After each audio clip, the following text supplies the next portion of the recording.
Bonjour à tous. L'annonce en a surpris plus d'un la semaine dernière. Prangin se retire du projet de route de distribution urbaine, RDU pour les intimes. La route, en projet depuis 15 ans, doit relier Aisin à Prangin en contournant Nyons pour répondre au boom démographique. Alors, on va en discuter de cette décision de la commune de Prangin avec deux représentants de la commune, à commencer par monsieur le syndic. Monsieur Briand, bonjour. Bonjour. Et à vos côtés, Dominique Ella-Christin. Bonjour à vous. Bonjour. Municipal en charge de l'urbanisme et aussi député au Grand Conseil. Alors, Dominique Ella-Christin, premièrement, les raisons de ce choix de Prangin de se retirer de ce projet. Déjà rappeler, je vous remercie pour l'invitation, et rappeler ce que c'est que le concept RDU. Donc le concept RDU, c'est véritablement un concept de développement urbain qui est un développement qui se fait sur les communes d'Aisin, de Nyons et de Prangin, en majeure partie sur des terres agricoles et aussi sur des terres agricoles à Nyons. Donc ce concept a été initié il y a une quinzaine d'années dans un contexte complètement différent de croissance démographique illimitée. Et donc, pour ce qui est des quartiers, pour Prangin, c'est véritablement des quartiers qui devaient se développer au nord de la route de l'Étras, sur de bonnes terres agricoles. Et puis, la route était véritablement une route de desserte, c'est-à-dire qu'elle devait desservir des quartiers qui devaient être construits. Avec des logements, justement, qui étaient prévus avec ce projet dans le quartier de l'Étras. Justement, c'est 2000 logements, je crois. Tout à fait. Ouais. Puis pour en revenir donc à votre question première, à savoir pourquoi cette décision, eh bien Prangin, en accord avec la loi sur l'aménagement du territoire qui se traduit au niveau cantonal par la révision du plan directeur cantonal et la LATC révisée, la loi sur l'aménagement du territoire et des constructions révisées, Prangin a véritablement voulu répondre à cette nouvelle vision d'aménagement du territoire. Certains disent que la loi sur l'aménagement du territoire, qui a été plébiscitée en 2014 par le peuple, c'est un Big Bang de l'aménagement du territoire. Big Bang qui veut dire deux choses essentiellement dont nous avons tenu compte à Prangin, à savoir la préservation des terres agricoles, des bonnes terres agricoles, et là nous parlons d'un aménagement qui aurait eu lieu sur de très bonnes terres agricoles, d'ailleurs où Agroscope fait de la recherche agronomique, et aussi une volonté de développer l'urbanisation future de nouveaux quartiers vers l'intérieur du territoire déjà urbanisé, c'est-à-dire de développer vers l'intérieur et non pas sur des terres agricoles. Et le deuxième élément important de paradigme de changement avec la LAT, c'est le fait qu'on n'est plus dans un contexte de croissance démographique illimitée. On a véritablement une limite, un quota dans les droits à bâtir, si vous voulez, qui sont donnés aux communes. Alors justement, changement de paradigme, on y reviendra dans quelques instants, mais j'aimerais qu'on s'arrête d'abord aussi, qu'on revienne sur cette décision. On voit d'ailleurs, à travers cet exemple, on parle souvent de la loi sur l'aménagement du territoire. On a ici un autre exemple concret de son application. François Briand, sur la décision prise la semaine dernière, il y a quand même des surprises. Daniel Rosla parle carrément d'un choc. Georges Rochat d'Aisin dit qu'il est surpris et parle d'une curieuse décision de la part de Prangin. Qu'est-ce que vous leur répondez à vos partenaires ? Alors, je ne croyais pas être choqué. C'est une décision qui incombait à la municipalité de Prangin. D'ailleurs, nous arrivions au terme d'une convention avec nos différents partenaires et les communes que vous venez de citer.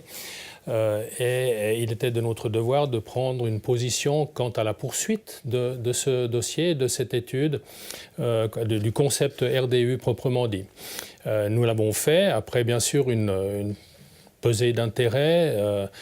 C'est des décisions qui sont lourdes, qui engagent et qui impactent l'avenir de notre commune, en termes d'aménagement du territoire, en termes de mobilité, bien sûr, mais aussi en termes financiers. Donc nous avons, comme ma collègue l'a expliqué, les nouvelles règles imposées par la LAT et la LATC, mené une réflexion qui a abouti effectivement à prendre une décision qui, encore une fois, devait répondre à l'attente finalement de nos concitoyens. Vous savez, une municipalité n'est rien d'autre qu'un exécutif qui doit défendre les intérêts d'une population. Vous avez d'ailleurs été applaudi lors du conseil communal par l'ensemble du plénum, donc politiquement il n'y avait aucun risque. C'est cela, donc le conseil communal qui représente la population a effectivement réagi de manière très positive à cette décision, et je crois que c'est important. Maintenant, si cela choque nos voisins, je crois que c'est de bonne guerre politique que de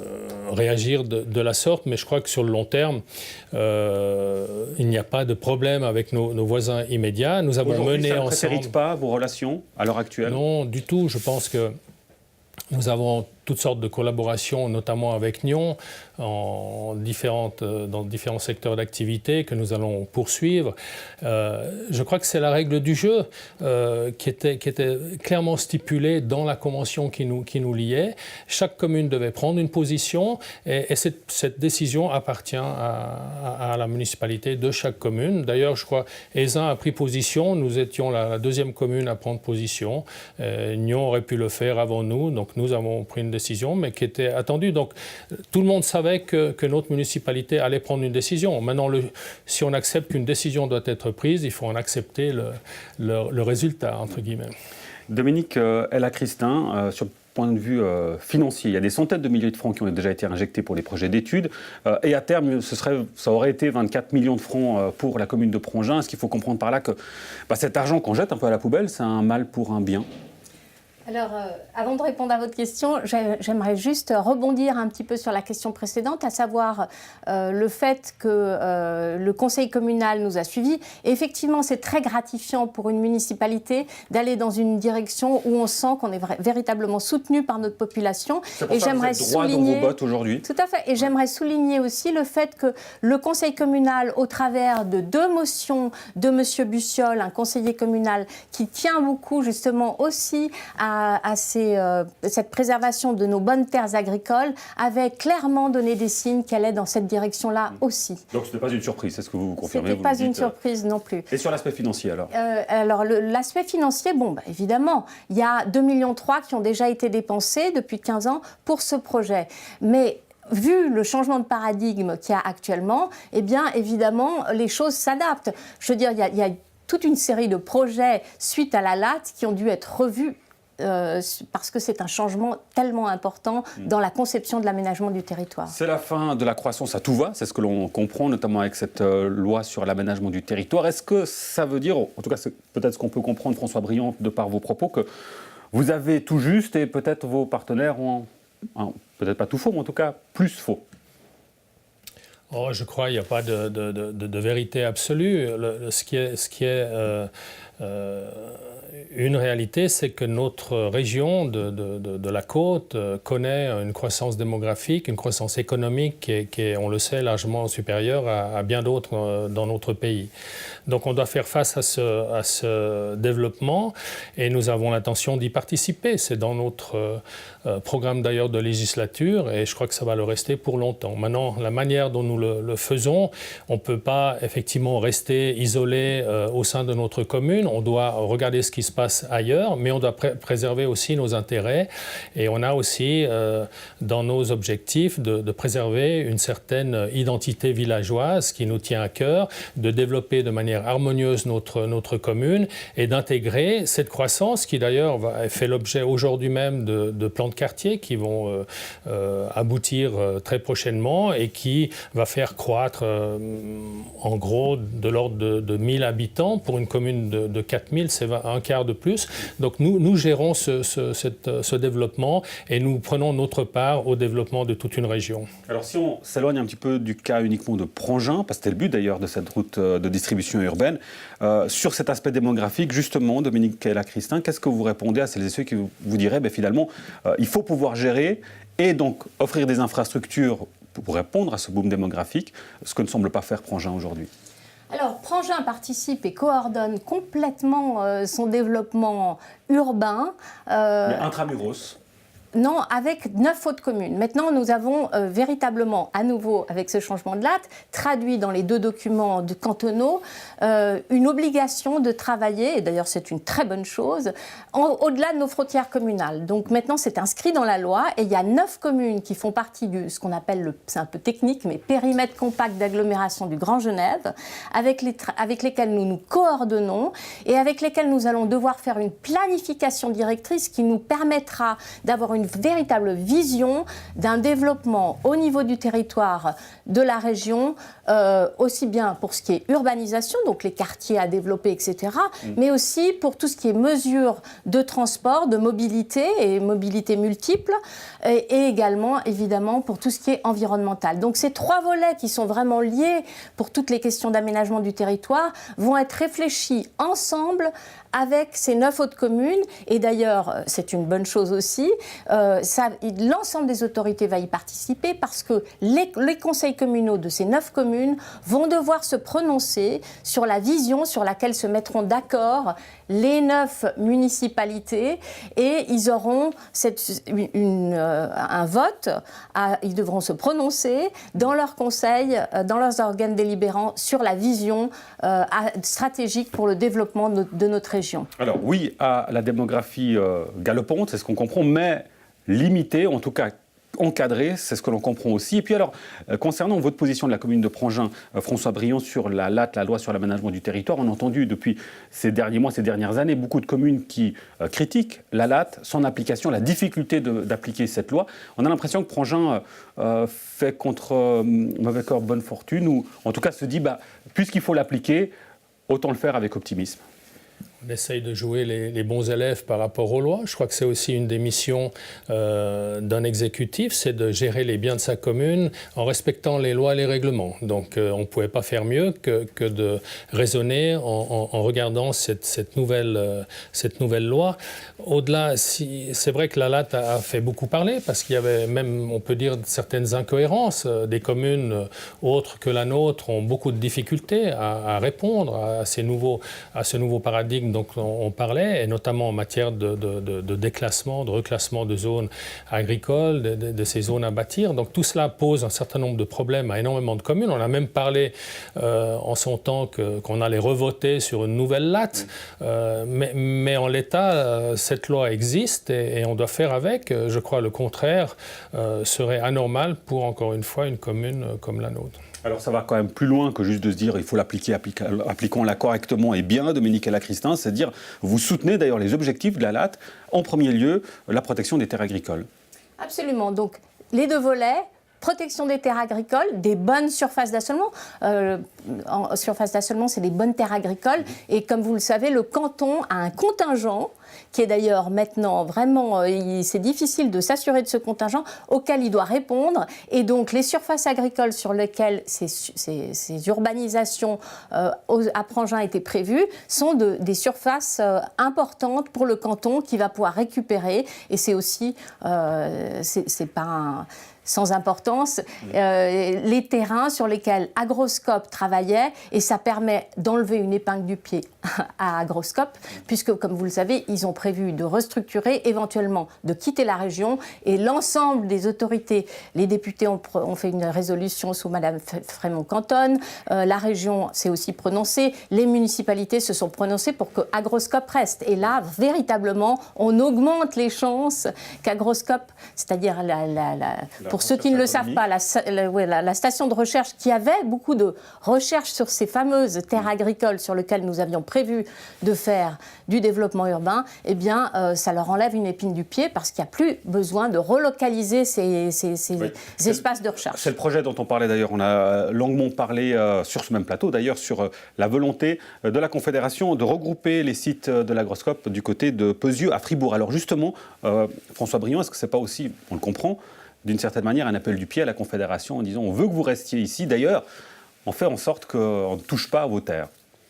Alors, comme le disait ma collègue, nous avons déjà essayé de réagir à ces rumeurs qui existaient d'un déménagement d'Agroscope dans le canton de Fribourg, qui nous paraissait par ailleurs quelque part aberrant au moment où la Confédération avait investi des millions dans la construction d'un nouveau bâtiment. Et nous avons pris l'angle avec la direction d'Agroscope, avec les communes voisines d'ailleurs. Et si notre décision peut favoriser le maintien d'Agroscope, encore une fois sur des terres qui ne sont pas nées de hier et qui font l'objet d'essais depuis des décennies, nous en serons ravis parce que bien sûr ça profite au développement économique de toute une région, ça crée des emplois et ça préserve des terres agricoles qui ne peuvent pas être plus agricoles que celles qui sont agroscopes. Alors, un mot aussi sur la position spécifique de votre commune et de manière générale des autres communes du district. Si on prend des exemples liés à la région de Nyon, par exemple des communes qui souhaitent sortir du conseil intercommunal, par exemple, la décision que vous prenez aujourd'hui, vous n'avez pas peur d'envoyer un message qui serait de dire finalement il y a une sorte de repli sur soi, peut-être même d'égoïsme? Non, je crois, j'allais dire au contraire, je crois que c'est important. On peut parler de la région, d'un développement intercommunal, tout en gardant une certaine autonomie décisionnelle au niveau d'une commune. Et je crois que c'est un bon exemple de dire on peut participer ou non au développement régional, mais le dernier mot appartient aux municipalités, respectivement au conseil des différentes communes impliquées. Et je pense que c'est une bonne chose. Notre système est ainsi fait, politique. La commune reste le dernier noyau gouvernemental et avec un certain nombre de compétences qui lui sont propres et qui sont importantes, encore une fois, pour décider de l'avenir de son développement. Ce changement de paradigme que vous évoquiez tout à l'heure, Dominique Lacristin, va, on l'entend, on le comprend, bien au-delà juste d'une question de territoire et de démographie. C'est aussi une question d'identité. Oui, alors évidemment, c'est une question d'identité pour Prangin, c'est-à-dire que nous souhaitons développer vers l'intérieur avec des nouveaux quartiers importants. Hein. Nous avons quand même tout le quartier qui s'appelle Entre-deux-Chemins, qui est pour le coup au sud de la route de l'Étrat. Et puis, nous souhaitons également développer. Il y a d'autres quartiers qui sont prévus plus au sud du village, proche de la route du lac. Donc, nous avons énormément de développement qui est prévu à l'intérieur du territoire urbanisé. Et nous souhaitons le faire, évidemment, en préservant les qualités patrimoniales absolument extraordinaires que nous avons la chance d'avoir au sein de notre village. Aussi bien historique, comme vous le savez, il y a tout le noyau historique autour du village. Et puis, ce flanc de coteaux qui, sur le lac, c'est des atouts considérables pour notre commune. L'identité, l'autonomie, on l'a compris aussi tout à l'heure, vous nous le disiez François Briand, est-ce qu'il faut s'attendre à ce que Prangin claque la porte de la région de Nyon? Alors non, le lien n'est pas si évident que cela. Comme vous le savez, nous sommes saisis, la municipalité, d'une motion à laquelle nous avons répondu et qui sera traitée probablement au mois de novembre devant le conseil communal de Prangin.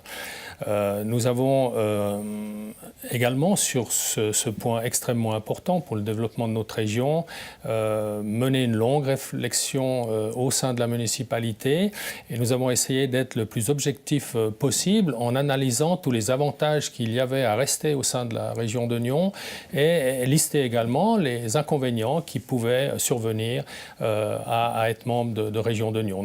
François Briand, pardonnez-moi, vous nous dites là maintenant, comme vous nous le disiez concernant la RDU, attention, le jour où, si on décide de partir, ne vous montrez pas surpris. Non, ce n'est pas la même approche parce que j'aimerais terminer donc la réponse à la motion. Comme je le disais, a fait l'objet d'une analyse le plus objective possible et nous avons fait une recommandation au Conseil qui est de rester et de maintenir notre adhésion à la région de Nyon. Donc la municipalité s'est prononcée, mais le mot de la fin appartiendra au Conseil communal. Donc c'est un peu le paradoxe de ces motions dont le titre est sortie de la sortie de la région de Nyon. Donc on doit venir avec une réponse qui dit on leur demande de voter sur la sortie, mais on peut recommander d'accepter ou non notre réponse à ce préavis qui concerne la sortie. Ce sont les joies et le charme de la démocratie, ça va de soi. Mais le pouls de la population et du Conseil communal à ce sujet-là, quel est-il, Dominique Lacristin?